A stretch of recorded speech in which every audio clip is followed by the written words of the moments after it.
Simanyi oba nseka ki naye ng'ate mbanirizaako wano ku Fifi gy'ayiranyisa nkagamba nti mukola kyamaanyi nnyo nnyini ddala awo kubanga mwekuumidde ate ng'omuweereza wammwe si mulala yenze Fifi gye mwebale nnyo kubanga ate muneeyunzeko nammwe abatono kubanga muneeyungako bamikwano mbasaba muneeyungeko mu kadde kano kennyini mubeere ng'ate mwongera okunyumirwa empeereza yaffe. Olunaku olwaleero nkuleetedde mwana muwala amanyiddwa nga Brisha K ate nga ali wamu ne mwana mulenzi amanyiddwa nga Calvin Rich Kayanja gwe mumanyi obulungi ennyo pulezidenti w'Abankuba Kyeyo omu bw'ati. Lwaki muleso olunaku olwaleero sagala kubanga nandaga nnyo ate nga njagala nsooke nkuzeeko emabega katono ddala ku biki ebibadde ku mwana muwala Brisha K kubanga ekirungi ffenna tukimanyi bulungi nti ono yayita mu bingi nga ali mu ggwanga erya Oman era nga yali yakadda tanaba nakubanga aweza omwezi mu ggwanga erya Uganda naye nga ebigendera ddala mu maaso mu bulamu bwe ffenna tuze tubirabalabako afunye chances ez'enjawulo ng'ayita mu mwana mulenzi amanyiddwa nga Alan Cruz abangi gwe mumanyi nga Mama Brighton bw'atyo ate n'abeera nga aweebwa omukisa abeere ng'ate alikodingako ku nnyimba ez'enjawulo era nga kino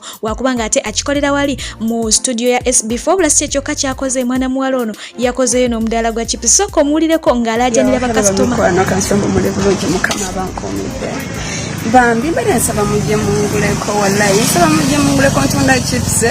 ndi wane no ku beluga ekikuba kigenda ku perfect kati wotuuka oba ojja kubondaba bambi mujje munguleko sagala kubyerira bambi mujje munguleko wallahi mujje munguleko nabafumbidde bulungi ntadde bafumbira so I think asimanyi nakumanya ninga ngenda bawe namba yange kati mami wange kanjireke kamba boyange je mubera mutukira kumubenga mu ofina direct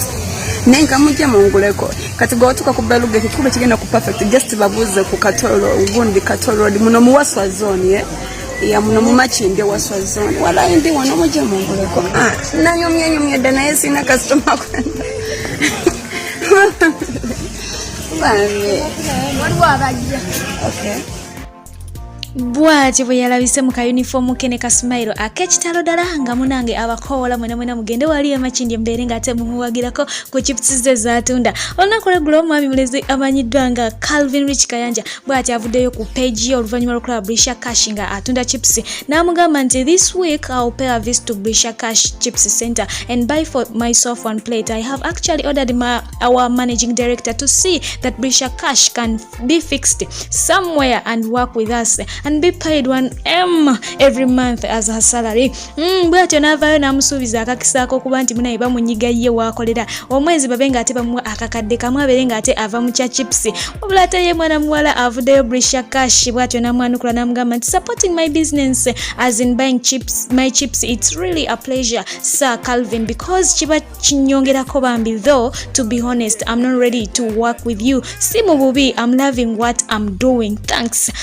Banono kinono kiviiriddeko bangi ba Facebook in-laws bajja kutandika okuba ng'ate basekera mwana mulenzi Calvin Rich Kayanja ne bamutegeeza nga bwe yeeteeka mu butaala nti ng'era bw'asuubiza ebintu n'atasobola kuba nga abituukiriza olw'ensonga nti Brisha Cash avuddeyo n'amwanuka n'amugamba nti munange nsiimye nnyo okuba nga ovaayo bw'otyo n'ogamba nti ogenda kujja ompagireko ku chips zange z'entunda naye ate munange siri wiringi kubanga nva ku mulimu gwange guno gwenkola ngwagala nnyo nga bw'okiwulira era mpulira nkyenyumirizaamu kino kyenkola ebyo by'oŋŋamba nti ontwala mu office yo kubanga ompa omulimu omwezi obere ng'ompa akakadde kamu nsiimye nnyo nsiimidde ddala naye ate mukadde kano si byenjagala mwana mulenzi bwe batyo bamusekeredde bangi ne bamujjukiza ne bamugamba nti munange gwe bw'otyo weesembereza abawala bano ate olumala n'omala n'obafuula ekitagasa ne bamuwa level abamu bwe batyo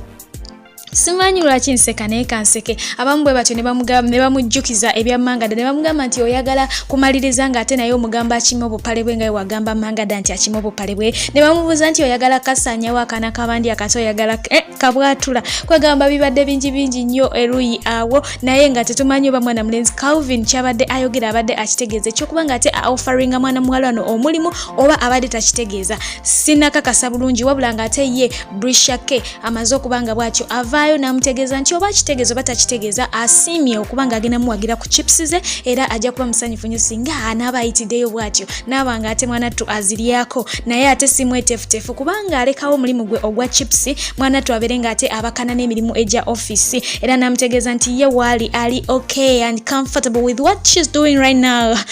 Mwena ali eyampuliriza ngamba nti webale nnyo webale kwekubira wano ku Fifije ako ge gamu kugabaddeeko gali mu nkuba eyo mu bufunze Calvin akubiddwa omwenda okuva eri mwana muwala Brishake. Mbadde mubeere bulungi mbaagala nnyo mweraba.